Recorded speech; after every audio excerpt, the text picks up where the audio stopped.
భారతదేశంలో వ్యవసాయ రంగంపై ఆధారపడి ఇప్పటికీ 161% మంది ప్రజానీకం జీవిస్తున్నటువంటి పరిస్థితి ఉంది. భారతదేశం ఇప్పటికీ వ్యవసాయక దేశంగా ఉన్నటువంటి విషయాన్ని కూడా పాలక వర్గాలు గుర్తించాల్సిన అవసరం ఉంది. ఈ 161% మంది ప్రజలకు ఉపాధిని కల్పించాలంటే, ఆ రంగం నుంచి మరొక రంగంలోకి షిఫ్ట్ కావాలంటే, ఏ రంగంలో వాళ్ళను చొప్పించదలుచుకున్నారో స్పష్టంగా బహిరంగంగా ప్రకటించాల్సిన అవసరం ఉంది. అది చేయకపోతే వ్యవసాయ రంగంని రక్షించడమే పాలక వర్గాల ప్రధాన కర్తవ్యంగా ఉండాలి. అంటే వ్యవసాయ రంగాన్ని రక్షించే బదులు, వ్యవసాయ రంగం నుంచి వాళ్ళంతట వాళ్ళు వైదొలిగేలాగా చేసే ఒక పద్ధతిని ప్రవేశపెడుతున్నారు. ఇది దుర్మార్గమైన పద్ధతి. ఎందుకంటే ప్రజలందరికీ ఉపాధి కల్పిస్తున్నటువంటిది వ్యవసాయ రంగమే. ఆ వ్యవసాయ రంగం నిర్వీర్యం చేసే విధానాలు అనుసరిస్తున్నారు. వ్యవసాయ రంగం నిర్వీర్యం ఎందుకు అవుతున్నదంటే, ప్రభుత్వాలు నిధులు కేటాయించడంలో వైఫల్యం, ప్రభుత్వాలు వ్యవసాయ రంగం సబ్సిడీ ఇవ్వడంలో వైఫల్యం, ప్రభుత్వాలు వ్యవసాయానికి సంబంధించిన ఒక ప్రణాళికను రూపొందించడంలో వైఫల్యం. ఎందుకంటే ప్రపంచంలో తక్కువ జనాభా ఉన్నటువంటి అమెరికా లాంటి చోట వ్యవసాయ రంగానికి 50-80% వరకు సబ్సిడీలు ఇస్తున్నటువంటి పరిస్థితి ఉంది. ఎందుకు ఇస్తున్నారు? అంత తక్కువ జనాభా ఉండి కూడా వ్యవసాయ రంగాన్ని ఎందుకు రక్షించాలనుకుంటున్నారు వాళ్ళు? అంటే ఆహార ధాన్యం అనేటువంటిది చాలా ప్రధానమైనటువంటిది. ప్రజల యొక్క అవసరాలు ప్రధానమైనటువంటిది. ప్రజల యొక్క ఆహార ధాన్యాలు తీర్చాలంటే, ఆహార ధాన్యాల యొక్క కొరతను తీర్చాలంటే ఆహార ఉత్పత్తి జరిగి తీరాలి. అది వ్యవసాయ రంగం నుంచే సాధ్యం అవుతుంది. కాబట్టి ఆ రకంగా వ్యవసాయ రంగాన్ని పరిరక్షించకుండా మరొక ఆల్టర్నేటివ్ అనేది కూడా లేదు, ప్రజల యొక్క ఆహార ధాన్యాల యొక్క కొరతను రాకుండా ఉండాలంటే.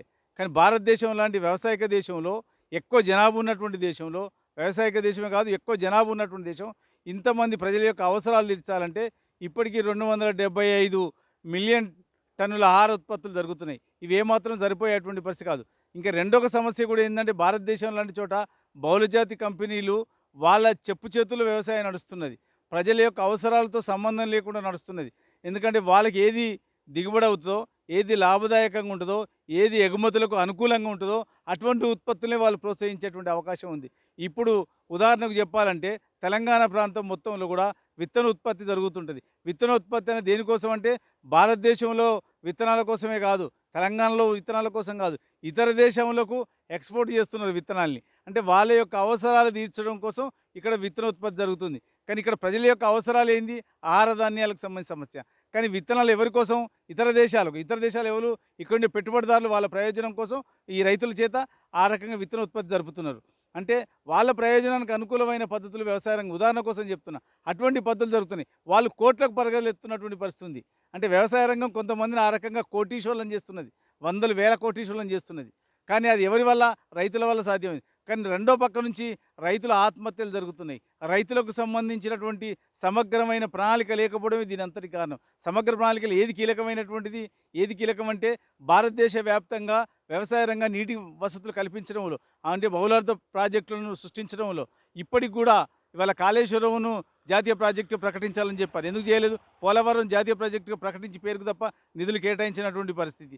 అంటే ముఖ్యంగా దేశవ్యాప్తంగా వ్యవసాయ రంగం కీలకమైనటువంటి ప్రాజెక్టులకు సంబంధించింది. ప్రాజెక్టులే కాదు, అట్లాగే ఎరువులు, క్రిమిసంహారక మందులు ఇవన్నీ కూడా సబ్సిడీలో, పనిముట్లు కూడా.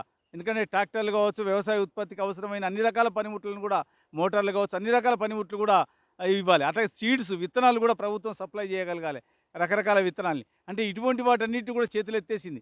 ఉన్న సబ్సిడీలు కూడా తగ్గిచ్చేసి మొత్తం సబ్సిడీలు మొత్తం కూడా తొలగించే కార్యక్రమాల్ని ఇవాళ కేంద్ర ప్రభుత్వాలు గాని, రాష్ట్ర ప్రభుత్వాలు కూడా అనుసరిస్తున్నాయి. దీని ఫలితంగా వ్యవసాయ రంగం అనేది కుంటుపడుతున్నది. అందుకే ఆత్మహత్యలు ఎందుకు జరుగుతున్నాయి అంటే, అనివార్యంగా పోనీ ఆత్మహత్యలు జరగకుండా ఈ ప్రజానీకం ఇంకో దిక్కు పోవాలంటే పోవడానికి వాళ్ళకి మార్గం లేదు కాబట్టి, నష్టాలైనా, కష్టాలైనా, ఇబ్బందులైనా, ఏ రకమైన సమస్యలైనా ఆ వ్యవసాయం మీద ఆధారపడి బతుకుతున్నటువంటి పరిస్థితి ఉంది. కాబట్టి ఈ రకమైనటువంటి ఒక సమతుల్యత లేకుండా, అట్లాగే ఆహార ధాన్యాలు 25 రకాల ఆహార ధాన్యాలు, అంటే ఒక కుటుంబం, అంటే మనిషి ఆరోగ్యవంతంగా ఉండాలంటే తృణధాన్యాలన్నీ కూడా పండించాలి. కానీ ఇవాళ పరిస్థితి ఏందంటే వాటిని పండించే పరిస్థితి లేదు. ఇవాళ ఇతర దేశాలకెళ్ళి పాలకవర్గం యొక్క ప్రయోజనం ఏదైతే బహుళజాతి కంపెనీల ప్రయోజనం, ఆయిల్ ఉందనుకో ఉదాహరణకి, ఇతర దేశాలకెళ్ళి దిగుమతి చేసుకున్న పరిస్థితి. ఈ దేశంలో ఆయిల్ ఉత్పత్తికి సంబంధించినటువంటి ఉత్పత్తికి సంబంధించినటువంటి పల్లికాయ కావచ్చు, సన్‌ఫ్లవర్ కావచ్చు, అన్ని రకాల పంటలు కూడా పండించడానికి అవకాశం ఉంది. కానీ వాటిని ప్రోత్సహించే కార్యక్రమం లేదు. ఇతర దేశాలకెళ్ళి ఆయిల్ తక్కువ ధరలకు, ఎందుకంటే కొన్ని దేశాలలో కొన్ని ఉత్పత్తులు ఎక్కువ, అంటే ఎక్కువ దిగుబడి వస్తాయి. ఎక్కువ దిగుబడి వస్తాయి కాబట్టి వాళ్ళు వాళ్ళ ప్రయోజనాల కోసం ఇతర దేశాల మీద వాటిని రుద్దుతున్నారు. కానీ భారతదేశం ఏందంటే దానికి తలొగ్గకుండా ఈ దేశంలో ఉన్నటువంటి స్వయం సమృద్ధిని సాధించాలంటే వాటిని ప్రోత్సహించి ఇక్కడుండే ఆ పంటలు పండించే రైతులను ప్రోత్సహించే పద్ధతులు చేపట్టాలి. కానీ అటువంటి పద్ధతులు చేపట్టలేదు. అంటే ఒక స్పష్టత లేకపోవడం దీని ఫలితంగా. అంటే వ్యవసాయ రంగాన్ని గాలికి వదిలేసిండ్రు. ప్రభుత్వాలు ఏమాత్రం పట్టించుకోవట్లేదు. దాని ఫలితంగా వ్యవసాయ రంగం అనేది కుంటుపడుతున్నది. అందుకే ఇప్పుడు రైతు బిడ్డకి ఎవరైనా పిల్లనివ్వాలంటే భయం అనే పదం ఎందుకోసం వస్తున్నది? అంటే వ్యవసాయంలో ఉండాలంటే ఒక భయం. వ్యవసాయం అంటేనే ఒక భయం. వ్యవసాయం చేయాలంటే ఒక భయం. ఎందుకంటే అది ఏ రకమైన ప్రకృతి వైపరీత్యాలు వస్తున్నాయి. ప్రకృతి వైపరీత్యాల రక్షణకు సంబంధించి కానీ, సూచనలకు సంబంధించి కానీ, నష్టపరిహారాలకు సంబంధించి కానీ ఇటువంటి వాటిని చర్యలనే లేవు. అట్లాగే ప్రభుత్వం చెప్తున్నది రకరకాలుగా బీమాకు సంబంధించిన సంక్షేమ పథకాలు. బ్యాంకులప్పుడు చూస్తున్నాం మేము. బ్యాంకులలో ఈ మధ్య కాలంలో క్రాప్ లోన్లప్పుడు కానీ ఎప్పుడైనా కూడా ఏందంటే బ్యాంకులల్లా కట్ చేస్తున్నారు. ఏది ఇన్సూరెన్స్‌లు. కానీ కట్ చేసినట్టు ఏ కంపెనీ వాళ్ళు కట్ చేశారు? ఇన్సూరెన్స్ ఒక్కళ్ళకన్నా రైతులకు క్లెయిమ్ అయ్యేటువంటి పరిస్థితి ఉందంటే కనీసం పేర్లు కూడా ఇవ్వట్లేదు. క్లెయిమ్ అయ్యేటువంటి పరిస్థితి కూడా లేదు. మరి ఎందుకు ఆ కట్ చేసిన డబ్బులు ఎవరికి? అంటే ఇన్సూరెన్స్ కంపెనీల యొక్క వాళ్ళను కడుపులు నింపడానికి తప్ప ప్రజలకు, రైతాంగానికి ఏమాత్రం ఉపయోగం లేదు. అంటే రైతులు పెద్ద ఎత్తున అట్లా కూడా నష్టపోతున్నారు తప్ప రైతులకు దానివల్ల ప్రయోజనం కలగట్లేదు. కాబట్టి అటువంటి సందర్భంలో అంటే ఖచ్చితంగా క్రాప్‌కి సంబంధించినటువంటిది ఒక రైతు వైస్‌గా ఏ రైతు ఏ పంట నష్టపోయినా ఆ పంటకు నష్టపరిహారం చెల్లించే పద్ధతిలో ఇన్సూరెన్స్ వ్యవస్థ ఉండాలి. కానీ అటువంటి పద్ధతిలో ఇన్సూరెన్స్ వ్యవస్థ లేదు. దానివల్ల రైతులు కూడా పెద్ద ఎత్తున నష్టపోతున్నటువంటి పరిస్థితి ఉంది. ఒక పక్క ప్రకృతి వైపరీత్యాలు, ఈ రకమైనటువంటి ఇబ్బందులు, అట్లాగే వాళ్ళకి సంబంధించిన సబ్సిడీలు ఇవ్వకపోవడం, అట్లాగే సమగ్రమైనటువంటి ప్రణాళిక లేకపోవడం, ఇవన్నీ కూడా వ్యవసాయాన్ని కుంటుపడడానికి ప్రధానమైన కారణాలున్నాయి. అందుకని ఉత్పత్తి కూడా తగ్గుతున్నటువంటి పరిస్థితి ఉంది. ఇప్పుడు